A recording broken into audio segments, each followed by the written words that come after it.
الرجيم بسم الله الرحمن الرحيم ومن يقرض الله قرضا حسنا يضاعف لكم ويغفر لكم والله شكور حليم أشهد أن لا إله إلا الله وحده لا شريك له وأشهد أن سيدنا محمدا عبده ورسوله. Ini dihormati dan fungsi majlis yang bahagia Jaya Pasang Terengganu Mak Saudara Hidup, yang bahagia yang ketua pas kawasan dan seluruh militan kuasa pas kawasan Linda Yazid dan seluruh hadirin yang dirahmati Allah sekalian. Assalamualaikum warahmatullahi wabarakatuh. Saudari Jibril alaihissalam menurunkan wahyu kepada Nabi dalam surah At-Tawabah. Kemudian Nabi SAW membacakan wahyu ini kepada para sahabat. Di antara kandungan surah At-Tawabah ini ialah Allah Subhanahu wa Ta'ala minta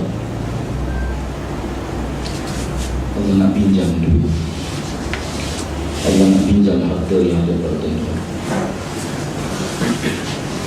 Faman yuqridullah qardan hasanah. Siapa yang sanggup pinjam hartanya pada Allah dengan pinjaman yang baik, Allah berjanji bukan.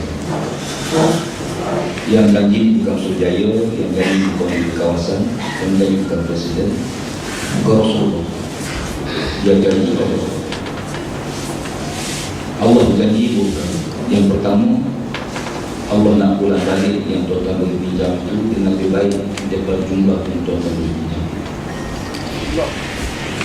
Yang kedua, Allah janji Allah nak ampun dosa siapa yang dipinjam duit pada Allah, siapa yang dipinjam sumbangan pada Allah, Allah janji Allah nak ampun dosa. Bila Nabi baca ayat tersebut, Yuqridullah qardan hasanah, siapa yang sanggup pinjam pada Allah dengan pinjaman yang baik. Seorang sahabat kata, ya Rasulullah, takkan Allah pun nak pinjam juga? Kan Allah Maha Kaya, Allah tidak berhajat pada segala harta, takkan Allah pun nak pinjam juga? Lalu kata Nabi, Allah menggunakan istilah al-qardu, pinjaman, qardul hasan, pinjaman yang baik. Kerana Allah Ta'ala bila dia sebut istilah pinjam, bermakna ada dalam kepala tuan-tuan yang tuan-tuan pinjam ni mesti pulang balik. Barang pinjam wajib pulang semua. Kalau Allah kata Allah minta sumbangan, tuan-tuan tahu dah tak ada apa-apa dia. Tapi bila Allah guna istilah pinjaman, kata Rasulullah, bermakna tuan-tuan dalam kepala tuan-tuan tahu dah Allah pasti pulang balik yang tuan-tuan pinjam. Allah tak pernah bohong. Kata sahabat ni, ya Rasulullah, saya ada satu kebun kurma. Dalam kebun kurma ni ada rumah mak saya. Tak apa ya Rasulullah, saya wakafkan kebun ni bisa itu. Dia wakafkan kebun tu pada Nabi SAW. Setelah dia wakaf kebun tersebut, dia balik jumpa mak dia. Dia kata, wahai ibu, Nabi SAW membacakan wahyu yang baru turun. Allah berjanji siapa yang dipinjam hartanya pada jalan Allah, Allah akan pulang balik dan Allah akan ampun dosa kita. Wahai ibu, kebun ni saya wakafkan fisabilillah. Rumah nak di dalam. Mendengarkan kata-kata itu, lalu ibunya mengangkat tangan berkata, Alhamdulillah, aku bersyukur padamu ya Allah kerana melahirkan bagiku seorang anak yang sanggup wakaf harta pada jalan Allah. Tuan-tuan, kena raya ni 5 tahun sekali, dan kali ini kita wajib menang. Kita tak nak parti kita miskin, ahli kita kaya. Apa faedah ahli kita ada duit, parti kita miskin? Sedangkan yang nak memenangkan Islam, parti kita.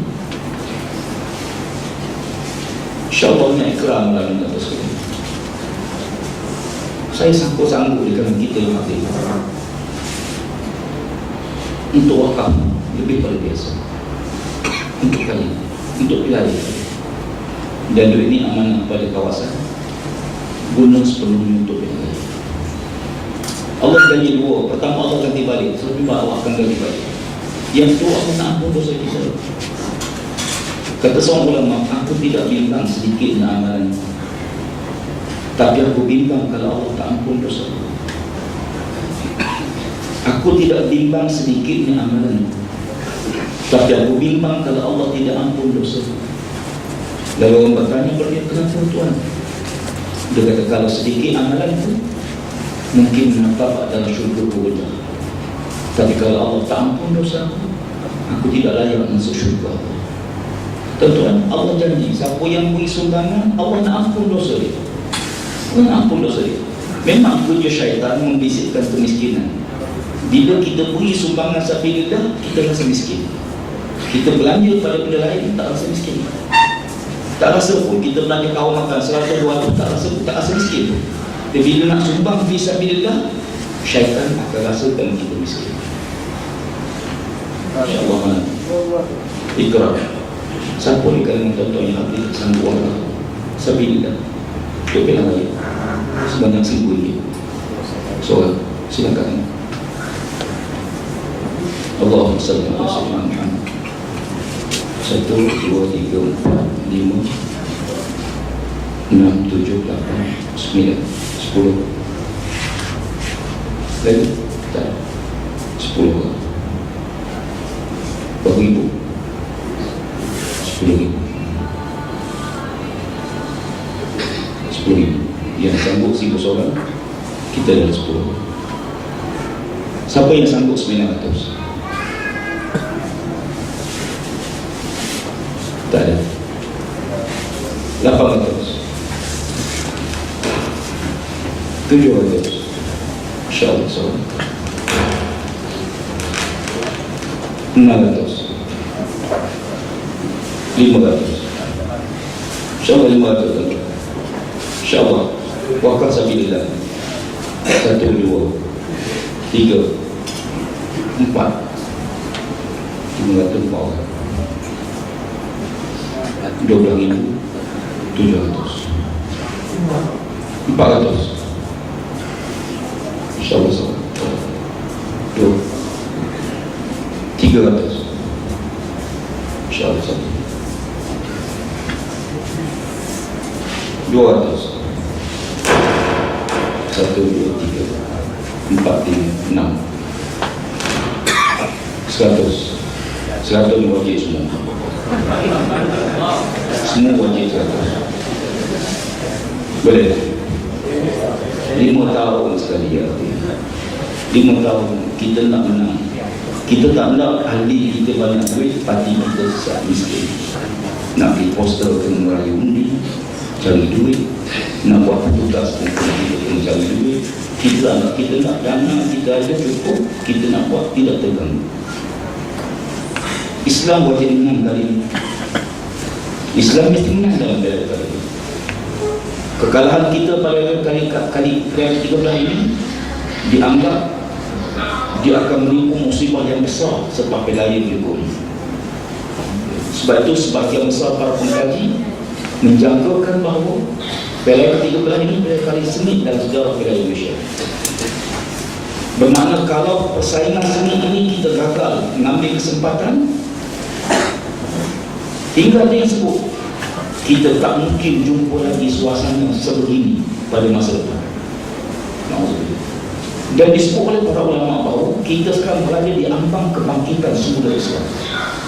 Dan panjang umur kita akan menyaksikan insyaAllah. Perdana tadi 12,000, 13,000, saya hampir 20,000 insyaAllah. Di siapa-siapa yang kat kanan tu jangan lupa. Memang saya pun tak ingat, saya dekat 1,000 ke 100. Jadi saya malam ni tak ada orang. Aku janji tak apa. Allah jadi saksi yang boleh kita. InsyaAllah. Tak apa. Betul yang betul ini memang kami sifat harta. Sifat harta ni kalau dia waktu nak datang, saya panggil dia mana juga. Kalau dia nak pergi, tak usah panggil lagi. Kami harta. Dan satu-satu yang boleh menolong kita di akhirat harta. Harta ni boleh maaf, boleh Allah ampun dosa kita di akhirat dengan harta. Dan Allah Subhanahu wa ta'ala sebut, wa ma tunfiqu min khairin fali anfusikum. Apa yang kamu belanja itu kamu belanja untuk diri kamu. Kita belanja atas dunia, kita belanja untuk orang lain. Kita cari harta untuk anak, untuk isteri, untuk keluarga. Akhirat dah, kita belanja untuk kita. Ya tuan-tuan rendahkan ini untuk tolong kita di akhirat. Yang kita beri sedekah untuk tolong kita. Presiden PAS Tunggu Haji ni satu hari saya bincang borak dengan dia. Dia kata kadang-kadang kita tidak faham. Orang kita bila sebut nama masjid baru, kita bila minta derma untuk golongan Islam, tak ramai. Sedangkan ya Allah janji 700 kali ganda ni hanya fisabilillah. Lain pada fisabilillah tak dapat 700 kali ganda. Masalul lazina yunfiquna amwalahum fi sabilillah kamasal habbatin anbatat sab'a sanabil fi kulli sunbulatin mi'atu habbah wallahu yudha'ifu liman yasha' wallahu wasi'un 'alim. Perumpamaan orang yang belanja hartanya pada jalan Allah disebut macam jelas. Ya. Sebab itu dalam perjuangan Islam, saya ingat dengan raya kali ini seumpama Nabi dalam perang Tabuk. Perang Tabuk perang yang hebat dalam sejarah. Sampai tak pernah sejarah Nabi merayu hampir setiap orang Nabi pergi jumpa, tolong beri sumbangan, tolong beri sumbangan. Tak tahu perang Tabuk tak jadi, tapi tempat yang jauh, perang yang Allah nak uji kita. Nabi merayu, Nabi pergi jumpa Sayyidina Abu Bakar, Nabi jumpa Sayyidina Umar bagi separuh harta. Nabi jumpa Sayyidina Abu Bakar bagi semua harta. Para sahabat masing-masing beri sumbangan masing-masing. Hampir tak ada siapa yang tak beri sumbangan. Hampir tak ada. Nabi lombokkan harta untuk perang. Derma dan sumbangan tadi bertimbul dengan korma, dengan pakaian, dengan berbagai.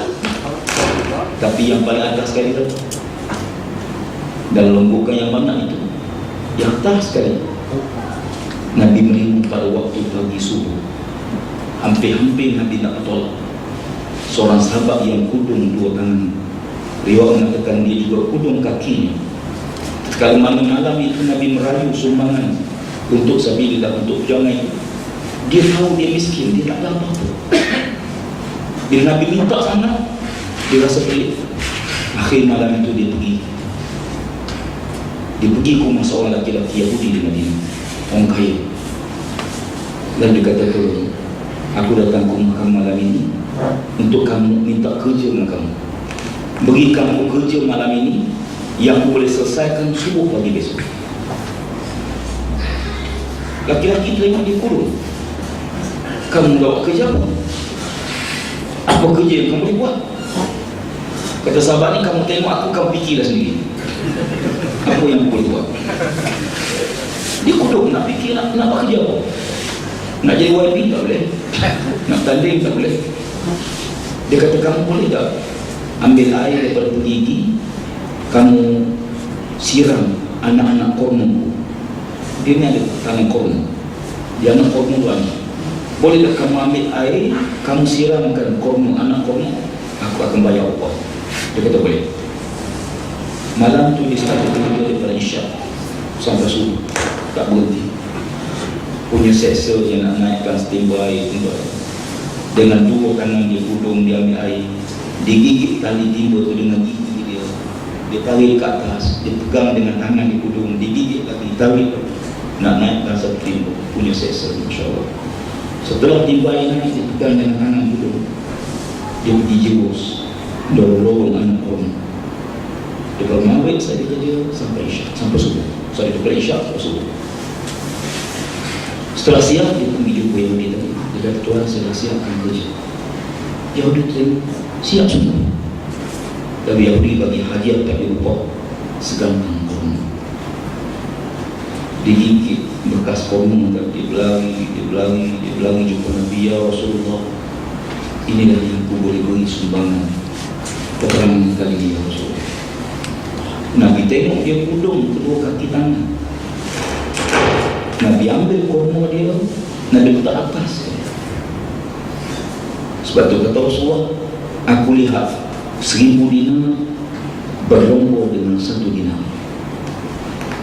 Aku lihat 1000 dinar berlomba dengan 1 dinar. As-sabiqun, as-sabiqun, as-sabiqun, as-sabiqun, as-sabiqun. Kata sahabat, macam mana Rasulullah? Nabi kata, aku tengok ada seorang kaya mendermakan 1000 dinar, tapi ada seorang miskin, dia mampu derma 1 dinar. Terkadang 1 dinarnya mengatasi 1000 dinar tadi. Maknanya Allah Ta'ala bukan lihat jumlah, tapi Allah tengok siapa yang beri semua. Allah tahu kita bukan senang. Allah tahu kita dalam pah bukan senang. Allah tahu kita ada tanggungjawab, kita ada beban, kita ada berbagai-bagai. Allah tahu. Tapi kenapa Allah minta? Kenapa Allah minta sumbangan? Infiru khifafan wa siqala wajahidu bi amwalikum wa anfusikum fi sabilillah zalikum khairul lakum in kuntum ta'lamun. Berangkatlah kamu ke medan perang, ke medan juang, sama ada waktu senang atau waktu susah, dan belanjalah harta yang Tuhan beri pada kamu, dan diri kamu itu lebih baik bagi kamu kalau kamu tahu. Allah kata, kamu senang ke kamu susah, kamu kena. Sebab Nabi sebelum hijrah ke Madinah buat bai'ah dengan para sahabat. Di antara bai'ah dia kata, bila aku sampai di negeri kamu nanti Madinah, kamu kena tolong aku sebagaimana kamu kena jaga diri kamu, dan kamu kena beri bila aku minta, sama ada waktu itu kamu senang atau susah. Bila aku minta sumbangan, kamu kena beri, sama ada waktu itu kamu senang atau kamu susah. Pasal apa? Nak didik kita bahawa harta yang baik adalah harta yang boleh tolong kita di padang mahsyar. Bukan harta yang kita tinggal dunia lalu kita berenang susah penat dan akhirat. Harta yang boleh tolong kita. InsyaAllah sekalian, kita pun tak tahu, mungkin dengan sedikit sumbangan kita Allah menangkan Islam, Allah menangkan kita di sini, insyaAllah. Sebab sekalian, tajuk yang kita saya ni tajuk yang agak panjang tentang konsep negara berkebajikan. Saya mungkin tidak titirkan semua malam ini, cuma beberapa gagasan bagi menjawab tuduhan musuh. Yang pertama sekali, gagasan negara berkebajikan bukan gagal baru. Dalam muktamar kita tahun 92 kita dah gagaskan tentang negara berkebajikan. Kemudian dalam PHI berikutnya, setiap kali muktamar kita ada tema-tema muktamar tertentu. Apa yang membimbangkan kita, bila mana gagasan negara Islam seringkali menakutkan dan dipermain-mainkan oleh musuh, yang menyebabkan mereka menakut-nakut kaum bukan Islam tentang negara Islam dan sebagainya. Hingga kita terpaksa menjawab, kita keluar dokumen negara Islam, lalu mereka mempermainkan dokumen tersebut, menggambarkan Islam ni ganas, kejam, takut, yang menyebabkan mereka orang bukan Islam jadi rasa bimbang dengan apa yang kita buat. Akibat daripada itu kita lihat, bila kita kemukakan gagasan negara berkebajikan, satu gagasan yang cukup kena. Pertama, kenanya kerana kegagalan Barisan Nasional menjaga kebajikan rakyat. Kita lontarkan idea tepat pada waktu dia. Kemudian kita lontarkan gagasan negara berkebajikan dengan gambaran bahawa kita nak angkat pada rakyat, inilah sifat Islam yang sebenar. Sifat Islam rahmatan lil alamin. Macam mana nak terjemahkan Islam ni sebagai rahmat? Wa ma arsalnaka illa rahmatan lil alamin. Allah tak kata rahmatan lil muslimin. Nabi Muhammad SAW diutus oleh Allah Ta'ala bukan rahmat untuk orang Islam, bukan. Kita fikir sepatutnya rahmatan muslimin, dah, atau rahmatan lil mukminin, atau rahmatan lil arabiyin. atau rahmatan Melayuin. Hidup gagasan Ketuanan Melayu, Ketuanan Melayu. Tuan-tuan tahu tak siapa Tuan Melayu? Saya, Tuan Ibrahim. Tuan Melayu. Tapi rahmatan lil alamin. Sama ada di Melayu, Cina, India, bangsa ni bukan pilihan kita, bangsa ketentuan Allah. Cina bukan minta dilahirkan Cina, Tuhan buat di Cina. Rasa tak puas hati tadi Tuhan pasal aku buat di Cina. Gagasan kita, Islam akan buka Islam. Ajaran Islam bukan untuk orang Islam. Kalau ajaran Islam untuk orang Islam, Allah tak turun untuk Nabi Muhammad kepada negara majmuk. Islam ni untuk semua. Sama ada Islam atau bukan Islam, semua dapat rahmat. Istilah Allah guna lil alamin. Kata ulama, alam jin, alam binatang, alam manusia, alam sekitar, alam langit, alam bumi, dengan sebab datang Islam, semua dapat rahmat. Hatta kita nak makan ayam, kena sembelih. Darah keluar semua. Orang barat komplain, dia kata hukum Islam ni kejam, pancung kejam. Dia kata kejutan elektrik okey sikit. Ataupun paling tidak pun suntikan obat mah. Ada seorang pengkaji daripada mereka, dia buat kajian. Mana bila undang Islam hukum bunuh dia berjalan, atas dunia 5 je hukum bunuh ni. 5 cara. Pancung, kejutan elektrik, suntikan maut, tembak, gantung. Dia buat kajian, dipasang alat pada tubuh mangsa yang nak dihukum bunuh, dipasang pada komputer untuk mengesan berapa lama kadar sakit dan berapa kadar ketinggian sakit dia. Dia buat kajian. Yang berlama sekali, teruk sekali, gantung dia lama, seksa dia sempat mati dan kadar penyiksaan dia tinggi. Elektrik, kejutan elektrik, kadar pendek tapi penyiksaan dia tinggi. Bila kena kejutan elektrik tu, dia sakit sangat-sangat. Yang paling sikit sekali pancung paling pendek rasa sakit, paling sikit kadar sakit. Sebab dia sakit ni saraf kita hantar maklumat pada otak yang baca sakit tak sakit ni. Bila pancung, semua rak putus, maklumat tu tak sempat hantar, menyebabkan rasa sakit tak sempat rasa. Tak percaya balik buat. Dia tak percaya. Walaupun nampak darah keluar sebagai, tapi kadar sakit. Sama juga dibuat kajian tentang bagaimana Islam sebagai rahmat. Sekarang ni bila sebut negara berkebajikan, UMNO bisik. Sampai dalam mesyuarat majlis tertinggi UMNO sebut ucapan presiden dia, kritik PAS. Kita dah buat lama negara kebajikan, kita dah bagi macam-macam. Dia yang bagi UMNO. Kenapa dia UMNO bisik sangat? Sebab peluru tu kena sungguh. Dulu bila sebut negara Islam, dia menakut-nakutkan Cina. Lu sokong pang, Islam menang potong bawah, potong atas, okey, bawah potong. Kemudian digambarkan hukum Islam itu menakutkan, menyebabkan Cina jadi takut dengan Islam. Bila sebut negara kebajikan, dia tak boleh guna benda tu kepada bukan Islam sebab kebajikan. Takkan takut pada kebajikan. Menyebabkan orang buka Islam sekarang dia sebut PAS, dia rasa okey, tak apa. Dia boleh dekati PAS dan boleh hampir berpas. Dan dia rasa gagasan negara kebajikan, kita lontarkan gagasan ni. DAP tak komplain, DAP setuju. Kami puas hati setuju dengan gagasan negara berkebajikan yang dilontar oleh PAS. Siapa tak suka? Maknanya bila peluru tu kena sungguh, itu yang UMNO tak boleh tidur. Dia komplain macam-macam cakap. Anda sedikit buat contoh macam orang kena histeria. Orang kena histeria, doktor beri dia kita bukan untuk umum pegang bola. Baca kursi, tiup lima, dia senyum. Kadang-kadang kena yang teruk masuk je, dia tegur umum, salah kursi dia kata.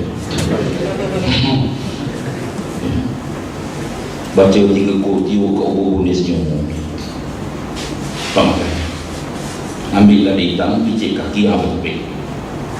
Bertepik, tolong. Dari mana? Putrajaya. Siapa tuan kamu? Bau balik haji.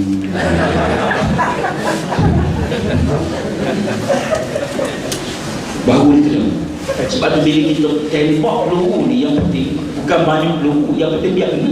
Satu kena pun tak boleh. Ya.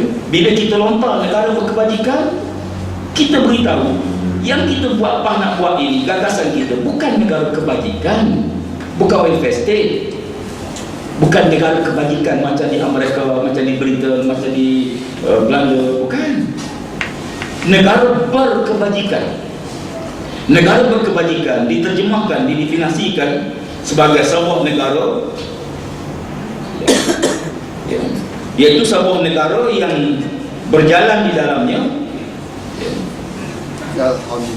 beberapa yang diterjemahkan begini: ditarikkan sebagai kerajaan yang beramanah, berpaksikan prinsip-prinsip adil dan ihsan di dalam seluruh sistem pemerintahan, termasuklah pentadbiran, perundangan, kehakiman, politik, ekonomi, sosial dan lain-lain.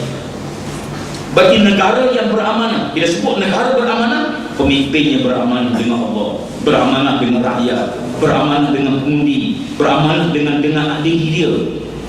Ya. Sebab itu bila sebut oleh Sujai tadi, ya, bahawa soal jawatan ni bukan benda nak digebuk. Saya kata orang gila, minta maaf lah. Orang gebuk jawatan ni, orang tak betul punya. Nabi asal banyak amalan. Ya. Al-imaratu awwaluha nadama wa awsatuha gharama wa akhiruha azabun yawmal qiyamah. Jawatan ini kalau silap-silap langkah, mula-mula kamu menyesal, lepas tu kamu duka cita, akhirat besok kamu diumban ke neraka. Sebab itu bila Abu Zar mari minta jawatan, Nabi iklan ada satu jawatan kosong sama Rasulullah. Nabi beritahu para sahabat, siapa-siapa yang berminat dengan jawatan ni, jawatan zaman Nabi tak ada gaji, ya, gaji tak ada, lawan tak ada, tapi jawatan dia. Abu Zar mari jumpa Nabi, Abu Zar minta kepada Nabi, ya Rasulullah, beri saya jawatan ni. Nabi tengok yang mohonnya Abu Zar. Apa kata Rasulullah? Ya Abu Dzar, innaka dha'ifun wa innaha amanatun wa innaha yawmal qiyamati hizyun wa nadama illa man akhadhaha bihaqqiha wa adal ladzi 'alayhi fiha. Ya Abu Dzar, kamu ni lemah. Kamu lemah, wahai Abu Dzar. Sedangkan jawatannya amanah Allah. Nanti di akhirat kamu menyesal, wahai Abu Dzar. Melainkan kamu ambil kerana kamu layak. Syarat pertama, kena ada kelayakan. Walaupun kamu layak, kamu kena tunaikan amanah bila kamu pegang jawatan. Ada orang layak tapi tak mampu tunai amanah. Tak mampu tunai amanah, ada kelayakan, amanah tak ada. Ya. Maka kan itu dia tidak layak. Amanah mesti duduk kepada iman. La dina liman la amanata. Tidak ada iman bagi orang yang tidak ada amanah. Bukan amanah duit, amanah jawatan. Anda pernah mengajar seorang raja. Lama nak mengajar 4 tahun. Seorang yang besok dia pada Pak Akidah. Habis Pak Akidah 4 tahun mengajar. Habis Pak Akidah masuk Pak Ibadah. Habis Pak Ibadah masuk Pak Syariah. Bila sampai Pak Syariah, start dengan hukum Islam, hukum hudud, hukum Islam, hukum tansir, amanah, jawatan, pemimpin, tanggungjawab pemimpin dengan Allah, tanggungjawab pemimpin para masyarakat, tanggungjawab pemimpin dengan rakyat. Bila sampai Pak amanah, dia dengar satu-satu akhir keluar pada mulut dia. Dia betul sejak kalau macam ni, dan saya tak nak dia gaji. Saya tak nak dia gaji. Selamatan inilah hisapan Allah di akhirat, InsyaAllah. Saya kata tak apa tuanku, kalau tuanku tak nak dia gaji, tak apa, ramai yang nak dia gaji. Ramai tak. Soalnya bukan